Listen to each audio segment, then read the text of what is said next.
자, 이제 본격적으로 코틀린의 변수와 자료형에 대해서 알아보겠습니다. 자, 자료형과 변수. 자, 우리가 어떠한 변수의 자료형을 선택하는 이유는 무엇일까요? 제가 앞서 코틀린의 오버뷰에서 설명드렸던 것처럼 일반적으로 자료형은 어떠한 변수의 메모리 사이즈 혹은 어떠한 재료를 표현하는 방법을 알려줍니다. 그래서 우리가 이 그림에서 보시는 것처럼 인티저 타입이냐 혹은 스트링 타입이냐 플롯 타입이냐에 따라서 실제로 메모리에서 표현하는 방법 또 심지어 인티저끼리 하는 오퍼레이션과 또 플로우끼리 하는 오퍼레이션이 서로 다를 수 있다는 것입니다. 자, 코틀린에서는 두 가지 자료 형태가 있을 수 있는데요. 변수 형태가 있을 수 있겠죠. 불변형과 가변형입니다. 영어로는 불변형은 constant라고 부르죠. 가변형은 소위 말해서 변수, variable이라고 부릅니다. 이 그림에서 보시면 재밌죠? 32 벨로 선언되어 있으면 이렇게 창살이 있고요. 바로 선언되어 있으면 창살이 없습니다. 그래서 벨로 선언된 그 수는 이 창살 밖으로 나올 수가 없습니다. 그리고 바로 선언된 그 숫자는 서로 왔다 갔다 할 수 있는 것이죠. 다시 말해서 val은 어떠한 변수가 이런 식으로 우리가 val a equal integer가 나오고요. 3 이런 식으로 우리가 어떤 인티저를 a를 인티저로 선언하고 보시는 것처럼 3으로 초기화하죠.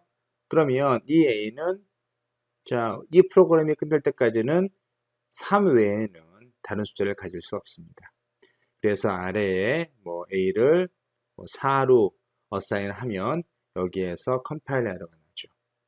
하지만 var는 그렇지가 않겠죠. 코틀린에서 변수를 선언하는 방법은 다음과 같습니다. 물론 좀 다른 변형이 있을 수 있겠지만 기본적인 형태는 다음과 같습니다. 우선 변수 선언에 관한 키워드가 있죠. vary 될 수 있겠고 역시 var가 될 수도 있겠고 이것은 여러분께서 정하시는 변수 이름이 되겠고 콤마가 있고 콤마가 아니라 세미콜론이죠. 그 다음에 이렇게 자료 형태가 있습니다. 코틀린에서는 대부분이 이렇게 대문자로 시작하는 자료형들이 대부분이죠. 그래서 int라든가 또 float이라든가 아니면 double이라든가 등이 이제 자료형이 될 테고요. 그리고 이 변수의 초기값으로 equal 뒤에 이렇게 스트링이기 때문에 어떤 캐릭터들의 시퀀스로 표현했습니다. 이곳의 변형을 좀 보시죠. 다양한 변수 선언에 이해가 되어 있는데요. 모두 val로서 이것은 어떠한 변수의 선언입니다를 알려주는 다이렉티브가 되는 것이죠. 그리고 변수 이름이 있는데 이게 무엇이 없죠? 유저네임에 자료형이 없죠. 앞에서는 우리가 유저네임 콜론 스트링이 있고 이퀄 길동이 있었는데 여기서는 콜론하고 스트링이라는 그 자료형이 없습니다. 왜 그렇죠? 여기 나온 것처럼 자료형을 추론하는 거죠. 그래서 inferred 타입이라고 해서 추론해서 얻어지는 그런 타입이라고 할 수 있겠습니다. 이렇게 실제로 자료형을 지정하지 않고 변수를 사용할 수는 없습니다. 코틀린에서는 반드시 자료형을 지정하거나 아니면 이런 식으로 추론하여서 어떠한 타입을 타입을 정할 수 있도록 이렇게 실제로 초기값이 주어져야 합니다. 그리고 보시면 지금 init이라는 것이 int로 초기화가 되죠. 그래서 사용 전 혹은 생성자 시점에서 init을 반드시 초기화해야 합니다. 그러니까 사용되기 전에 이미 초기화가 돼 있어야겠죠. 자, 이건 역시 뭐죠? 넘버가 10으로 지금 초기화 됐는데 이 넘버 같은 경우에는 어떻습니까? 인티저 타입의 변수겠죠. 만약에 우리가 자, num을 인티저 타입이 아니라 플로어 타입으로 자, 어떤 실수형으로 하려면 어떻게 되겠죠? 10.0을 하던가 아니면 10점을 하면 됩니다. 이렇게 해서 우리가 플로어 타입이나 아니면 더블 타입의 변수로 선언할 수 있겠죠. 아래에 보시면 이제 우리가 변수를 선언할 때 반드시 지켜야 할 몇 가지 원칙이 있습니다. 숫자로 시작하면 안 되겠죠. 또 키워드를 사용하면 안 됩니다. 가능하면 의미 있는 단어를 사용하는 것이 좋습니다. 그래서 여러분께서 나름대로의 규칙을 세우시는데 자, 우리가 어떠한 변수를 선언할 때에는 다음과 같은 규칙을 따르시면 좋습니다. 일반적으로 지금 그 코틀린은 카멜 표기법을 사용하고 있어요. 카멜 표기법은 자, 기본적으로 이렇게 여기에서 보시는 것처럼 자, 카멜 케이스라고 되어 있죠. 그래서 카멜 케이스인데 첫 글자는 모두 소문자로 시작하고요. 두 번째 의미 있는 단어가 뭐로 시작합니까? 이렇게 대문자로 시작합니다. 마치 자, 낙타의 등이 중간에 뾰족 올라간 것처럼 그런 식으로 대문자로 시작하는 것이고요. 역시 마찬가지죠. 자, number of가 지금 대문자, book이 대문자입니다. 이렇게 카멜 표기법이 기본적으로 코틀린에서 사용되는 표기법이고요. 그리고 일반 변수라든가 함수를 사용할 때는 모두 기본적으로 여러분께서 코틀린에서 사용하는 카멜 표기법으로 사용하시면 아마 크게 어려움이 없을 겁니다. 자, 이를테면 클래스나 인터페이스는 여기 보시는 것처럼 쌍봉낙타 혹은 파스칼 표기법을 사용하는데 자, 쌍봉낙타, 파스칼 표기법은 첫 글자도 역시 대문자로 시작하는 겁니다. 그래서 클래스나 인터페이스를 선언할 때에는 자, 파스칼 표기법을 사용하실 수 있고요. 또 경우에 따라 함수와 같이 좀 어떤 클래스 내에 있는 멤버 함수라든가 또 여러 개 중에서 우리가 자주 쓰이는 함수 등은 이렇게 의미 있게 my first number 좀 쉽게 알아볼 수 있겠죠. 그래서 함수명은 이런 식으로 스네이크 표기법이라고 해서 각각의 단어를 이렇게 언더바로 나누는 겁니다. 그래서 이것이 뱀과 같다고 해서 지금 스네이크 표기법이죠. 그래서 주로 함수명은 이렇게 스네이크 표기법으로 사용하셔도 됩니다. 또 몇 가지 규칙들 중에 하나가 컨스턴트 같은 경우에는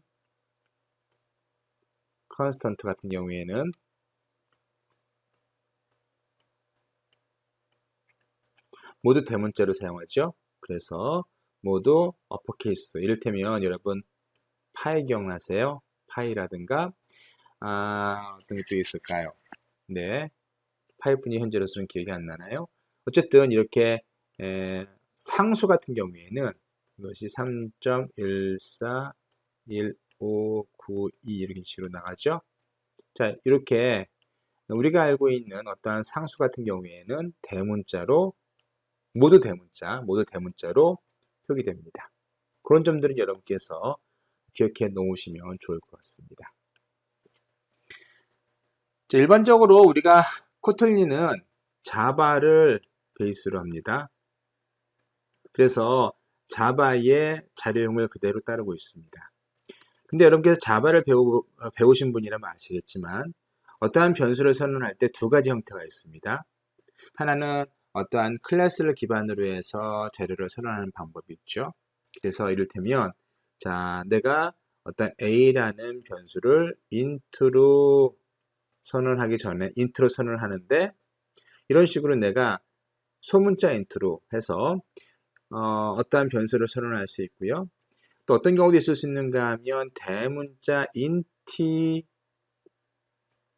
해서 a equal new 자, 여기 사실 인티저가 들어갑니다. 이런 식으로 선언할 수 있습니다. 똑같은 인티저예요. 이 인티저나 여기 있는 인티저나. 그런데 파이썬에서는 죄송합니다. 자바에서는 자, 이것을 우리가 기본형 프리미티브 데이터 타입이라고 부르고요. 그리고 혹은 원시형 데이터 타입이라고 부르고요. 이런 것을 참조형 데이터 타입이라고 부릅니다. 참조형. 이 참조형 데이터 타입은 기본적으로 이 A는 클래스의 객체입니다. 객체예요. 따라서 객체이기 때문에 따라서 우리가 이 객체가 제공하는 다양한 내장 함수 혹은 메소드를 사용할 수 있겠죠. 그래서 자, 여기에 있는 A 같은 경우에는 뭐 A. 자, A. to string 이런 식으로 우리가 자, 어떠한 인티저를 바로 스트링으로 바꿀 수 있는 함수를 우리가 쓸 수도 있고요. 그렇습니다. 그래서 하지만 이런 식으로 int a로 선언한 a는 프리미티브형이라고 해서 기본적으로 메모리 내에 어떤 공간에 a라는 것이 할당되어 있으면 자, 이 안에 그냥 자, a가 3이면 자, 요 공간 안에 어떻습니까? 3이 이런 식으로 쓰이죠. 그래서 자, 레퍼런스 타입 같은 경우에는 이것이 객체이기 때문에 자, 객체에 제공되는 다양한 메소드, 내장 함수를 사용할 수 있다는 것이고요.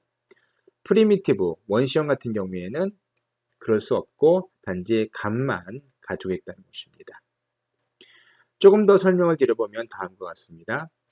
자, 프리미티브형과 참조형의 동작 원리 이해하기라고 되어 있는데 제가 앞서 설명드린 것과 거의 유사한 형태이죠. 여기서는 A가 77인데 보시는 것처럼 자, 여기 요것이 A 값을 가지고 있는 메모리인데 그 안에 직접 77이 이렇게 녹아들어 있죠.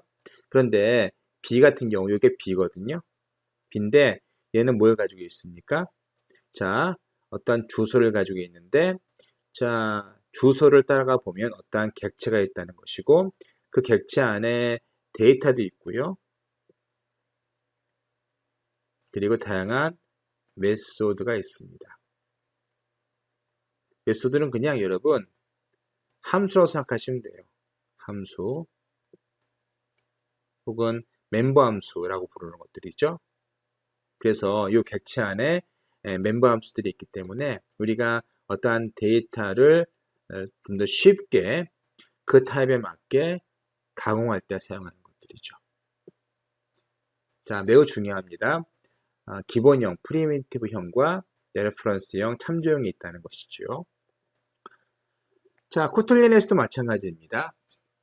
코틀린도 기본적으로 자바를 베이스로 하고 있기 때문에 기본형과 참조형을 동시에 지원합니다. 자, 자료용을 선언하기에 일반적으로 우리가 int나 long과 같은 자료용들을 사용하죠. 네. 그리고 null 할당이 허용되지 않기 때문에 우리가 null을 선언하기 위해서는 이와 같이 물음표를 사용해서 이것이 null이 허용한 null을 허용하는 그러한 변수임을 선언해야 됩니다.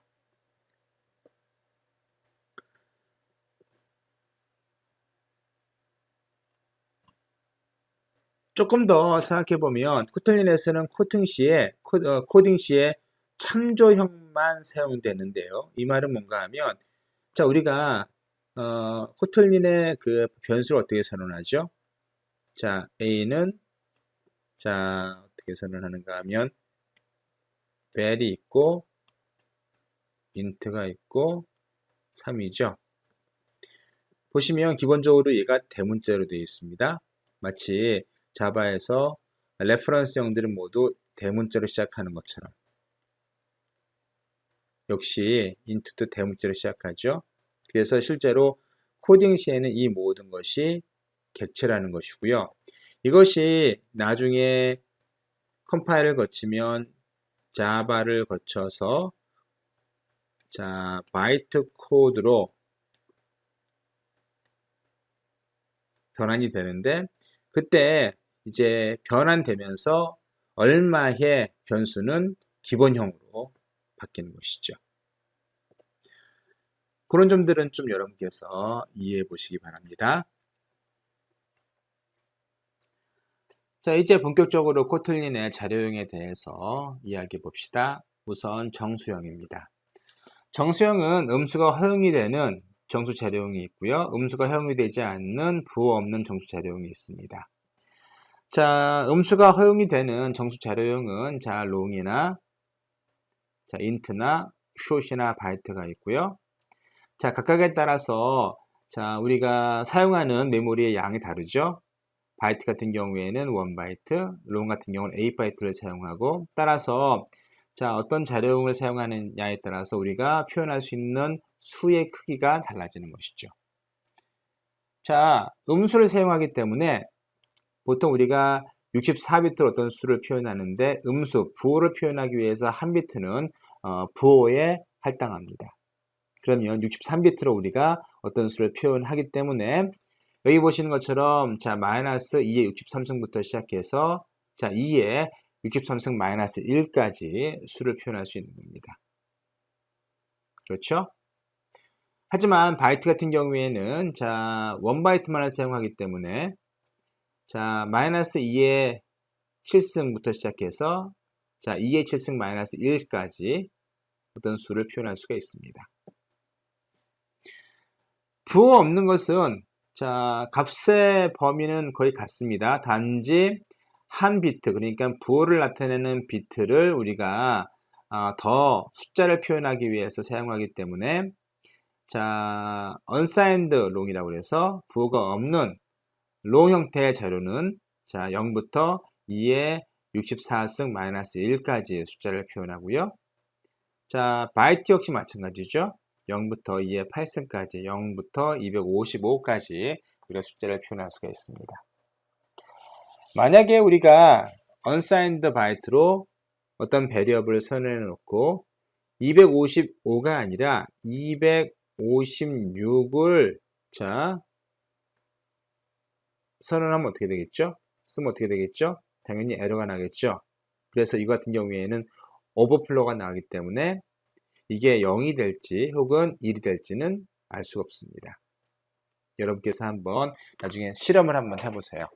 unsigned byte로 어떤 배리어블을 선언해 놓은 다음에 자, 256을 집어넣으면 실제로 프린트를 해보면 그 값이 무엇이 되는지, 그 변수 값이 무엇이 되는지를 한번 테스트해 보시기 바랍니다. 우리가 인티저 자료형을 선언할 때 직접 int라고 어떤 베리어블에 선언해 줌으로써 그 베리어블의 타입을 int로 설정할 수도 있고요.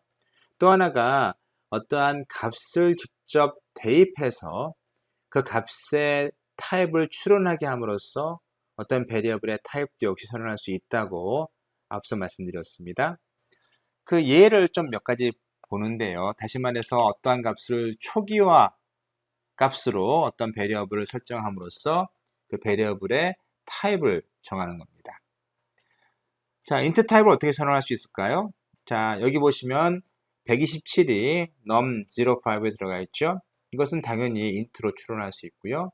마이너스 32,768 역시 이 num06 역시 int로 추론될 것입니다. 그런데 아래 보시면 굉장히 큰 숫자가 들어있죠. 이 같은 경우에는 long으로 추론할 겁니다. 자, 이 외로 어떠한 숫자에다가 접미사나 접두사를 사용해서 그 변수의 타입을 선언할 수도 있습니다. 이와 같이 말입니다. 첫 번째 예는 맨 위에 이거와 똑같은 것이죠. 이거 같은 경우에는 위와 똑같기 때문에 설명을 드리지 않겠고, 자, 아래 보시면 지금 뒤에 숫자에 L이 붙었죠. 이것은 long 타입으로 자, 요 변수 exp02를 선언하는 겁니다. 그리고 접두사 0x로 이것이 16진수를 의미하는 겁니다. 16진수 int로 표현하는 것이죠. 그래서 자, 0x, 자, 05는 뭡니까? 0f는 뭡니까? 자, 0f가 실제로 어떤 숫자인데 f가 얼마죠? 15죠. 15입니다. 그래서 자, 0f는 15를 얘기하는 것입니다. 왜냐하면 앞에 0x, 16진수를 표기하는 그러한 접두사가 들어있기 때문에 그렇죠. 그리고 이렇게 OB를 사용하면 자, 이진수를 표기하는 것이고요. 역시 인티저 타입의 형태로 이진수로 어떤 숫자를 표기한다라고 생각하시면 되겠습니다. 그래서 OX, OB, OX는 16진수, OB는 이진수, 이진 표기. 보통 이렇게 16진수나 이진 표기하는 것은 통신용 프로그램을 개발할 때 많이 사용합니다. 네, 그런 점들은 여러분께서 앞으로 차차 익히실 테고요. 자, 그런데 어떤 문제가 생길 수 있는가 하면 앞에 지금 123이나 127은 여러분 쉽게 여러분께서 8비트로도 123이나 127을 표현할 수 있습니다. 그런데 코틀린에서는 여기서 보시는 것처럼 일반적인 정수는 그냥 인트로 표현합니다. 32비트로 표현하는 것이죠. 그런데 내가 123처럼 8비트로 표현할 수 있는 것을 우리가 그냥 인트가 아닌 숏으로 사용하고 싶어요. 그런 경우라면 반드시 뭘 명시해 줘야 되는가 하면 자, 여기에서 보시는 것처럼 타입을 명시해 줘야 됩니다. 바이트나 숏과 같이 이렇게 작은 값을 사용할 수 있는 그러한 변수 타입은 반드시 선언이 되어야만 우리가 이 변수를 자, 바이트나 혹은 숏으로 선언할 수 있는 것이죠. 자, 부호가 없는 것 같은 경우에는 역시 앞에 작은 값을 표현하는 자료형처럼 이런 식으로 자, 어떤 자료형을 명시적으로 설명해 줘야 되는 것이고요. 또 코틀린에는 자, 아주 재밌는 기능이 있습니다. 큰 수를 읽기 위해서 언더스코어를 사용합니다. 언더바를 사용하는 것이죠. 그래서 100만을 표시하기 위해서 자, 1 언더바 000 언더바 000으로 표시했죠. 그래서 이것은 그냥 이거와 의미상 똑같습니다. 마찬가지로 지금 밑에 보시면 1, 2, 3, 4 언더스코어, 1, 2, 3, 4 언더스코어, 1, 2, 3, 4 언더스코어가 있죠. 역시 롱 타입으로 되어 있는데 이것은 그냥 1, 2, 3, 4, 1, 2, 3, 4, 1, 2, 3, 4, 1, 2, 3, 4가 똑같다고 생각하시면 되겠습니다.